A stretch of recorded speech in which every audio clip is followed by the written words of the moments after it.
আজি এইদৰে মৰিগাঁও জিলাকে ধৰি 33খন জিলাই ওলাই আহিব লগা হৈছে এটা কাৰণতে আমাৰ মজুৰিটো বহুত কম 1000ৰ পৰা 4000 দৰমহাত আমি বছৰ ধৰি 15-20 বছৰ ধৰি অসমৰ 33খন জিলাৰ যিসকল পৰিচালনা কমিটিৰ অধীনৰ স্বাস্থ্য বিভাগৰ পৰিচালনা কমিটিৰ অধীনৰ কৰ্মচাৰীসকলে অতি দুখ কষ্টৰ মাজত অসমৰ ৰাইজৰ সেৱা কৰি আছে। বিশ্বজুৰি যেতিয়া মহামাৰী কৰোণা হৈছিলে তেতিয়া আমাৰ কৰ্মীসকলে ৰাইজক ওচৰৰ পৰা সেৱা কৰিছিলে। তাৰ ভিতৰত আগন্তুক চৰকাৰৰ দিনতো আমি বহুত আবেদন জনাইছিলোঁ, তেওঁলোকে একো সিদ্ধান্ত গ্ৰহণ নকৰিলে। বৰ্তমানৰ মুখ্যমন্ত্ৰী আগৰ স্বাস্থ্যমন্ত্ৰী মহোদয় তেওঁৰ দিনতো আমি তেওঁক আবেদন জনাইছিলোঁ, তেওঁ এতিয়ালৈ কোনো সিদ্ধান্ত গ্ৰহণ কৰা নাই।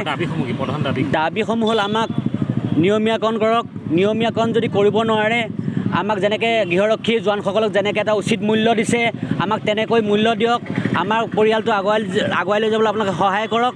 আৰু আপোনালোকে গম পায়, অসমৰ প্ৰতিজন মানুহে গম পায় মূল্যবৃদ্ধি বৰ্তমান অসমত মূল্যবৃদ্ধি জুই চাই হৈছে। আমি 1000ৰ পৰা 4000 টকা দৰমহাত কেনেকৈ আমাৰ পৰিয়ালটো চলাই লৈ যাম আপোনালোকে সকলোৱে সেইটো কথা জানে।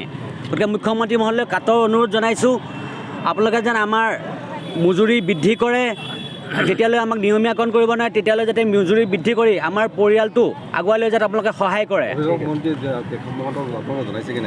কেশৱ মহন্তকো জনাইছোঁ। মুখ্যমন্ত্ৰী মহোদয় মৰিগাঁও বিদ্যালয়ত কলেজত যেতিয়া আহিছিলে, কলেজত তেওঁক আমি এপ্লিকেশ্যন দিছোঁ। মৰিগাঁও বিধায়কো জনাইছোঁ। বৰ্তমানৰ মৰিগাঁও উপায়ুক্ত মহোদয়ক আমি বৰ্তমানলৈ জনোৱা নাই, তেওঁ জইন কৰা বেছিদিন হোৱা নাই, চবকে জনোৱা হৈছে, কিন্তু এই বিষয়ে আজিলৈ কোনো উচিত সিদ্ধান্ত গ্ৰহণ কৰা নাই।